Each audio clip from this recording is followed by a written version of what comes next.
Welcome back. Education expert Colin Northmore, principal of Evolve Online School, says one of the best indicators of the quality of an online school is its international M.A.P ranking, which is a gold standard benchmarking tool that monitors consistent student growth and tracks effective teaching and learning. Northmore also explains factors that parents should look out for when assessing an online school's ability to deliver academic excellence. He joins us now in studio to talk more about this ranking and what you should be looking for as a parent considering this particular option. Colin, thank you so much for making time for us. Good morning. Good afternoon. Good afternoon. Sorry, it is indeed. It is afternoon. You are the for the correct opportunity. one. So we are seeing an increasing growth of online schooling in the country. There are a lot of parents who are beginning and are increasingly considering this route as a viable option for their children. Why is that becoming the case? I think there are a couple of reasons for that. One of them is cost. It's certainly a lot cheaper often to follow an online school route than to try and get into a private education school or institution.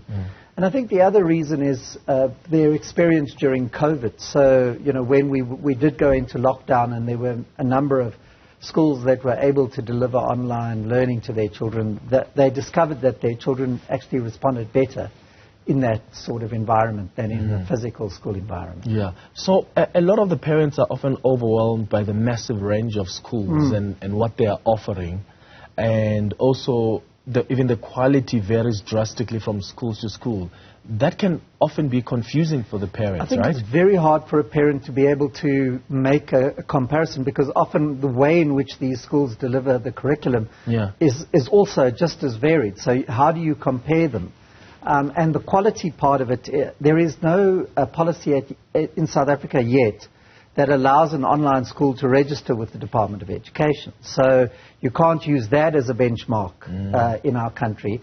They're working on it and it will come, but it's just not something that exists at present. So you have to look for other indicators of quality when you're looking at a school. All right, let's look at the other indicators then. How do we assess the quality of an online school? So, and there was an article in the news recently about Umalusi warning parents about schools that are fraudulently issuing Umalusi certificates.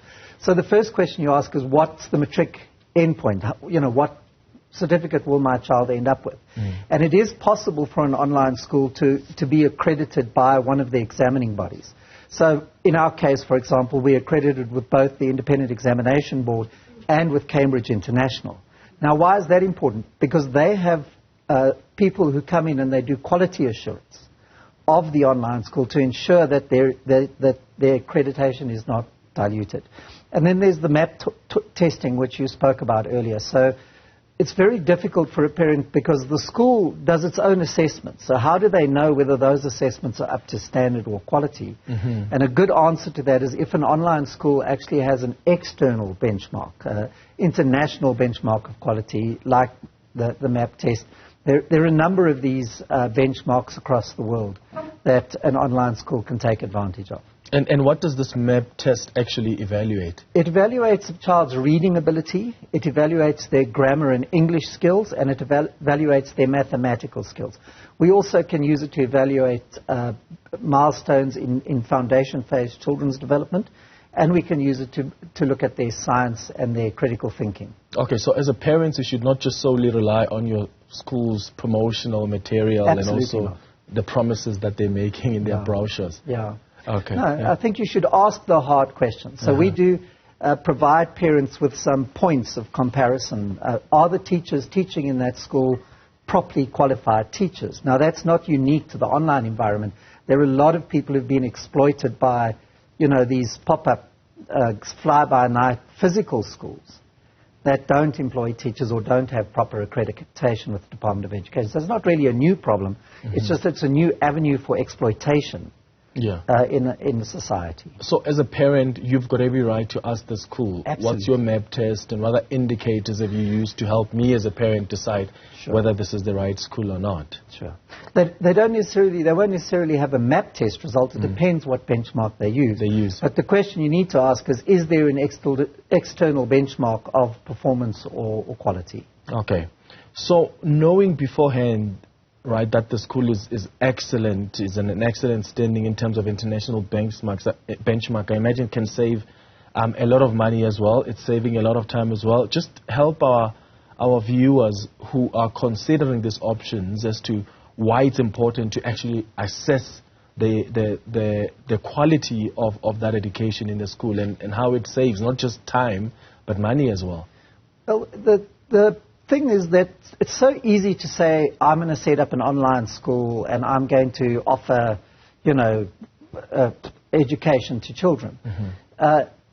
What a parent needs and what a parent has a right to is an understanding of what are the affiliations of that online school. We, for example, are an Advotech school. So, is there a governance of that school? And questions around what curriculum are they offering, how can they prove that the content that they're offering has been delivered by professionals? Those are some of the things.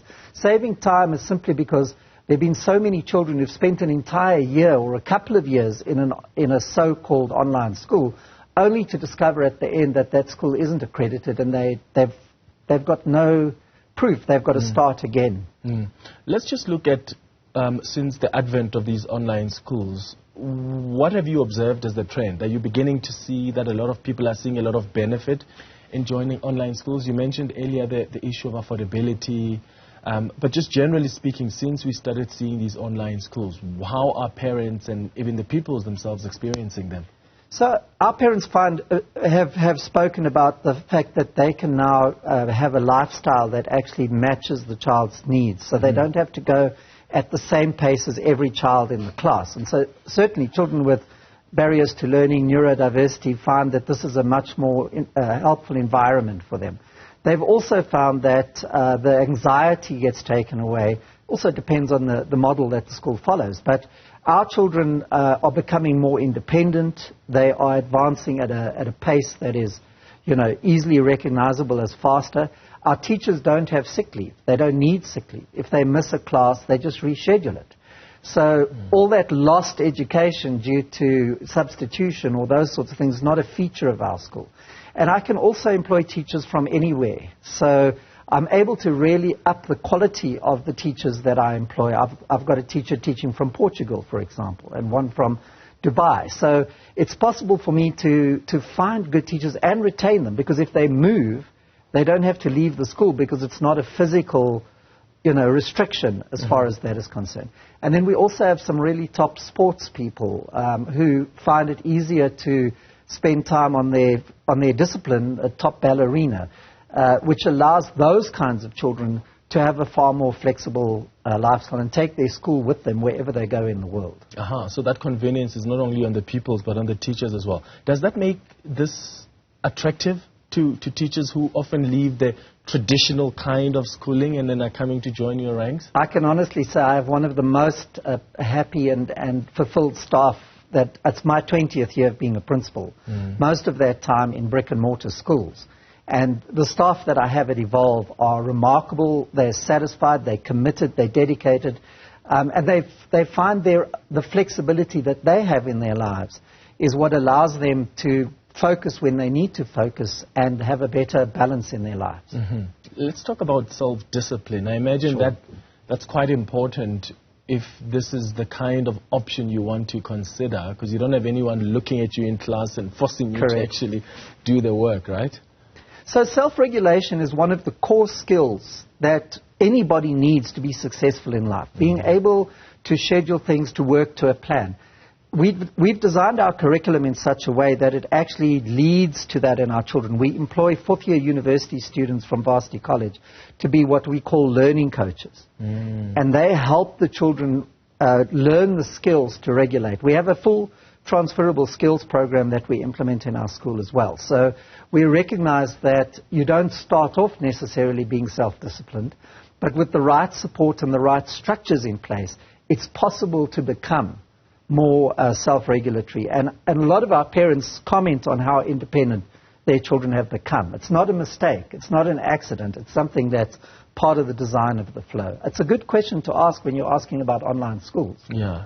And what about the role of parents in also just keeping tabs on how far their children are and how committed and disciplined they are, what role do they play? So they've got a very important role to play. We have a live dashboard, so our parents can see within 24 hours exactly how their children are doing from moment to moment, in terms of handing things in on time, but also in terms of their academic performance. And what you will find is that parents start to become more involved. Remember, if you drop your child off at a brick-and-mortar school, it's a black box. You let them go, they go in there, learning happens, they come out, and you have no way of directly accessing what's going on in the classroom.